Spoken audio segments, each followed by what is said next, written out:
Hey everybody, welcome back. If you're new here, hi, I'm Mercury. Welcome to my channel. It's my daily vlog, so whatever I happen to be up to is what you're gonna see here. And today, I feel like making some rich indulgence for New Year's Eve. I'm gonna make a tiramisu. And this is gonna be gluten-free and refined sugar-free. How am I gonna do this? Well, my friends, I found a recipe for Ladyfinger cookies on a website called Primal Palate. And the only modification I need to make to it is a substitution of maple syrup for honey. But other than that, it's totally cool with my diet. The other recipe that I need to modify is from Everyday Allergen Free.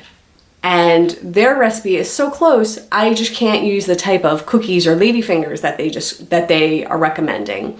So that's why I'm gonna make the Ladyfingers. So we're gonna give this a try. We'll see how this goes. Tiramisu is one of those desserts that I don't have very often because I don't tend to like super creamy, like whipped cream and things like that. But I have very fond memories associated with tiramisu. I remember when I was working at a job many years ago, somebody brought me a tiramisu, like just as a happy holidays, like here, enjoy this. And it was the first time somebody ever brought me like a homemade dessert, and it was so delicious. Like I tasted the love in it, and it was amazing. And then the last time I had a tiramisu was with my mom. We had gone to see a Broadway show, as we used to do, so you could tell this was pre-COVID. And I remember after the show we had like a sweet tooth, so we went to Carlos Bakery around the corner, and I picked up like a personal sized tiramisu, and it had the Ladyfingers stacked up around the edges, and it was so pretty. So I don't know. I have hopes. I don't know how this is going to turn out. I have never tried this before, so let's give it a shot, and I'll review these recipes because I'm not making major changes to them. So I'll do a little recipe review of these two recipes since I have never done these before. So let's give it a try. We'll start with the Ladyfingers in the kitchen. Okay, so here's the ingredient lineup. We're gonna need some eggs, coffee, baking soda, coconut flour, honey, and this is my substitution. Original recipe has maple syrup, and vanilla extract. So what we're going to do, we're going to separate the eggs. We're going to use an electric mixer to mix up those egg whites until they become stiff. Then we're going to mix up the wet ingredients, sift in the coconut flour, and combine. Then they get piped onto my silicone baking mat. So when we get up to that part, I will show you a little trick for piping if you don't have piping equipment, or you have piping equipment and just want an easy little hack. I'll show you that too. So let's get going.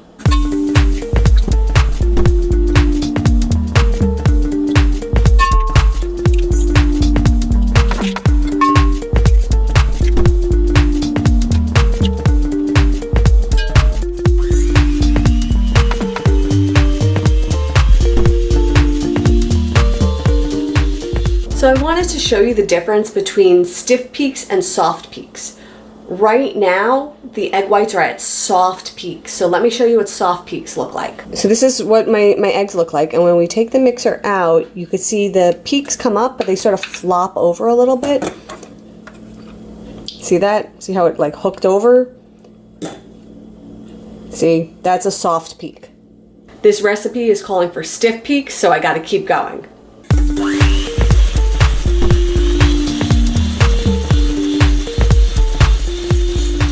So now it's at stiff peaks, so let me show you what stiff peaks look like. I'm gonna lift it up, and it ain't going anywhere. It's like egg cement, right? That's stiff peaks. You could also see on the beaters, it's like sticking straight out. Yeah, stiff peaks. So I'm so sorry, there seems to have been a technical mishap, and I did not record what I did to the yolk mixture. So for the yolks, I combined the vanilla, the baking soda, and the honey, and I beat that up into the yolk mixture. Then I took the egg whites and I folded them into the egg yolk mixture. And the way to fold, you have to be super, super gentle. So let me take this out so I can show you. So you take a rubber spatula like this and you gently go around the batter. So, and I'm also rotating this as I go. So you can see the sprinkle side and the plain side. The sprinkle side is always to the batter. And you do this as few times as possible because the goal is to knock out as little of the air as you can. You want to keep it very, very fluffy.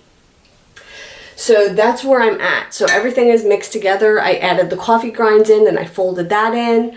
And now I'm about to pipe the Ladyfingers onto the silicone baking mat. Okay, ready for my hack for how to pipe in a very easy way. What you're gonna need is a tall glass, a big gallon zip top bag. Well, it doesn't have to be zip top, but this is what tends to work. If you have a piping tip, you can use it. If you don't have a piping tip, that's okay. You'll just get like a regular round end and a scissor. We are going to cut, if you have a piping tip, cut a very small bit of the corner off. If you do not have a piping tip, cut as much of the corner off as you want the size of your ladyfinger to be. Cut a small hole, you'll end up with a small pipe. You cut a big hole, you end up with a big pipe. So I have a piping tip, so I'm going to cut a very small, very, very small, like, let me show you this little tiny corner. This little itty bitty thing. That's all I cut off. I'm going to take my piping tip, open up the bag, and from the inside where you cut that hole, you stick the piping tip and it should stretch. See? See, it's stretched along the piping tip, so you have a good seal on there. I'm going to take this and my cup, and that's going in the cup. I'm going to push that down in there a little bit, and I flip this over the end. From here, got my spatula and my batter. I'm going to pour this batter in here.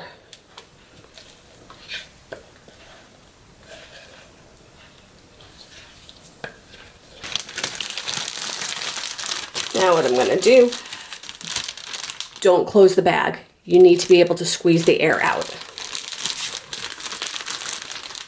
Ah, it's leaking. It's leaking. Okay, that's okay. So I'm going to hold it here. Let me get my cup out of the way. And I'm trying to do this without it leaking everywhere.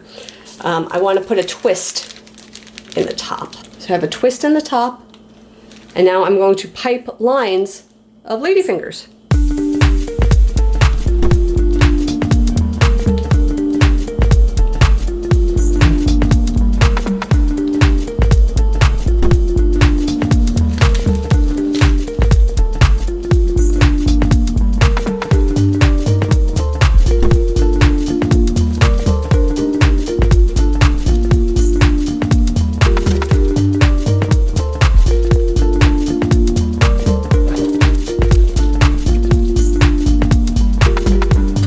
Now that these are piped, I'm going to put them into a 400-degree oven. So the ladyfingers are done baking, and I put them on this plate. They came out flatter than I was expecting. I was expecting a little bit more of a rise to them, but this is what they look like. Since they are going in the tiramisu, I'm not overly concerned by this, but we'll see. So the next step is to make the whipped topping that kind of, is the trademark of the tiramisu. So what this is going to entail is I have a couple of cans of coconut milk that I put in the refrigerator. Now, in some previous videos, I've mentioned that coconut milk will separate in colder temperatures. The solids come together and then the liquid of just the milk without the fats separates out. So in this case, for this whipped topping, I want to use that solid part. So what I'm going to do is I'm going to take that solid part and put it into this bowl, and I'm going to whip that up with some vanilla extract and some honey, And once that is frothed up to almost like a whipped cream type of a consistency, next I'm going to set it up like an assembly line. I prepped this, it's like a loaf pan, like a silicone loaf pan. And I put a piece of saran wrap in this. So the instructions did not call for this. The instructions in the recipe say to do this in a pie dish, but I have an idea depending on how firm this sets. So I'm doing it like this because if it works, great, and if it doesn't work, it's still contained in this great little bread mold. So I'm testing a theory while doing this. So what's going to happen is once I have that whipped topping all made, like an assembly line, I'm going to put a layer of the whipped topping. Then I'm going to take the Ladyfingers, and I brewed a cup of coffee, and I put it in a bowl, like coffee, not in a cup, because it's easier to dip the Ladyfingers into the coffee when it's in a bowl than it is if it was in a cup. So, layer of the cream, dip a ladyfinger in the coffee and place on top of the cream and create a layer of ladyfinger, and then a layer of the cream, and then another layer of dipped coffeed ladyfingers, and then another layer of the cream. Once we have all that, it goes in the fridge and it has to set up. So that will take a while. But let's get this cream whipping.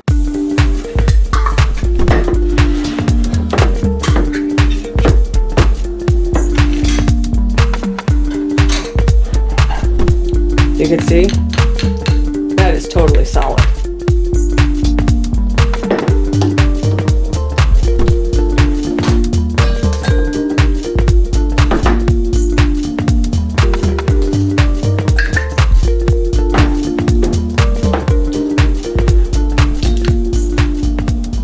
Okay, so I scooped out the solids and the liquids are still here. I'm going to hold on to the liquid for another purpose because that's good stuff. I don't want to waste that. The original recipe says to put this in a blender or a food processor, but I think by using my beater, I'll be able to whip more air into it. So I'm going to add my honey and my vanilla, and I'm going to whip it with the mixer.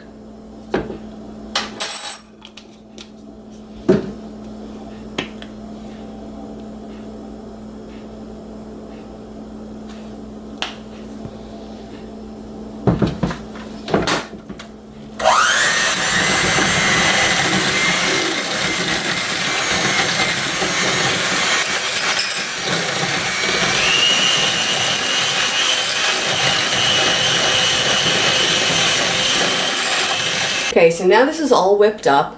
Cautionary tale. This spit everywhere at me and made a big mess. So I put it in a bigger bowl. So cautionary tale. You might think the bowl is big enough for the fluid in there, but you might need a bigger bowl. Okay, that being said, I'm going to start to put this all together. So again, I'm going to do layers of the cream filling. Then I'm going to soak ladyfingers in coffee and place them on top, and then another layer of the cream, and so on and so forth.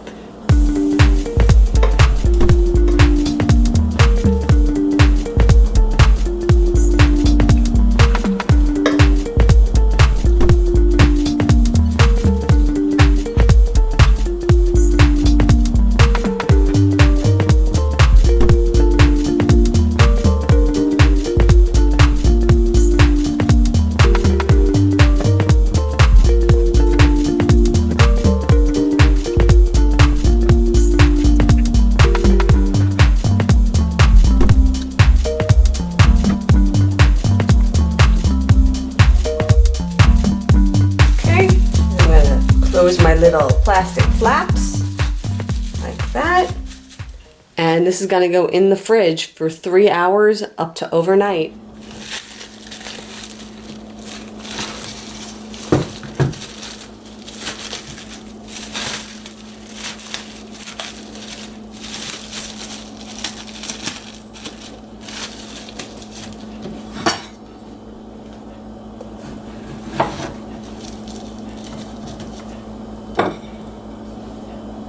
Look at that.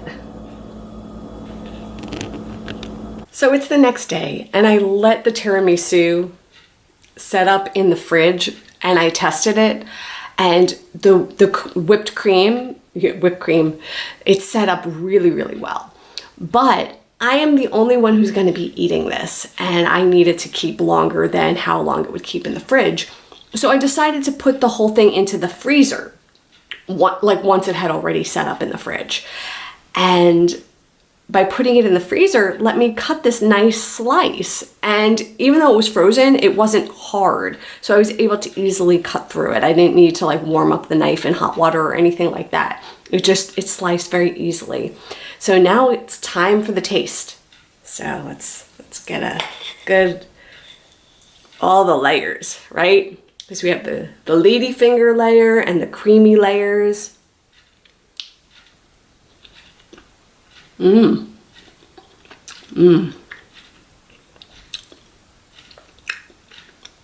That's really good. When the coffee is more on the back end, it's not, that's interesting. The coffee is not a front end flavor, it's a back end flavor. I get a lot of like the creamy and the sweet and the like, it's very textural at first. And then at the back it goes coffee. It's very interesting. I like this. I'm gonna have some more.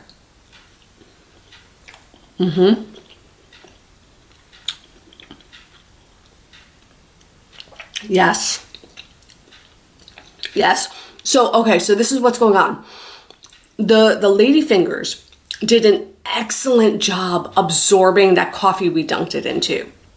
So the reason the coffee flavor is on the back end is as you're chewing, it's releasing the coffee and it is like swirling into the cream.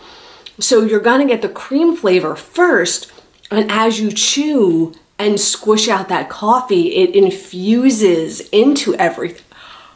This is delicious. It's delightful. The coconut flavor is not overwhelming.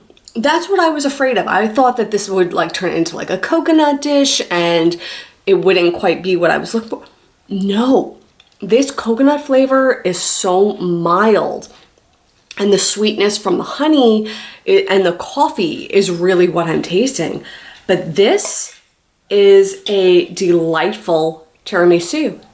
As you can tell, I can't stop eating this. I usually only take a bite on camera, but like this is really good.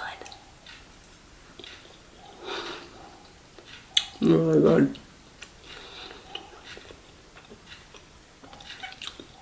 Oh my gosh. This is amazing. I ate almost all of my slice. I'm gonna go finish this up because this is great. It's a wonderful, delightful dessert. It has a light feel because that cream is so fluffy, but just remember this is a plan ahead because it has to set up in the refrigerator, and those cans of coconut milk have to be chilled the day before also. So you really have to put a little bit of planning into this, but the end result, totally worth it. So I will put a link to the 2 recipes that I used to make this in the description of this video. They did an excellent job. My review for these recipes is 2 thumbs up, high five, great job. It's a perfect combination using these 2 recipes together. So with that, I am done for today, and I will see everybody tomorrow. And until then, stay inspired by everyone. Take care.